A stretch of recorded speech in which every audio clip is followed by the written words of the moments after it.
भगवान बुद्ध असे म्हणतात की मारणाऱ्याला मारणारा मिळतो, जिंकणाऱ्याला जिंकणारा मिळतो, चोरी करणाऱ्याला चोरी करणारा मिळतो, खोटे बोलणाऱ्याला खोटे बोलणारा मिळतो.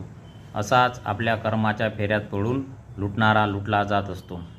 याचा अर्थ असा की समजा एखादा व्यक्ती संपत्ती प्राप्तीकरता खूप मेहनत करतो, कष्ट करतो, परंतु त्याला त्यामध्ये अपयश येते.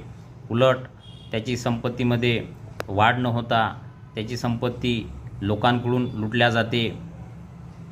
तर एखाद्या व्यक्तीने भूतकाळात किंवा अगोदरच्या जन्मामध्ये जे काही पाप कर्म केले असते किंवा लोकांना लुटलं असते किंवा चोरी केली असते, तर या कर्माचा जेव्हा विपाक येतो तेव्हा तो विपाक तसाच येतो आणि त्या कर्माच्या विपाकामुळे आपणही लोकांच्याद्वारे लुटल्या जात असतो आणि आपण जे काही प्रयत्न करतो त्यामध्ये यश न मिळता उलट आपल्या संपत्तीला लुटल्या जात असतो आणि शेवटी तो त्याला हे न समजल्यामुळे आपल्या नशिबाला दोष देतो.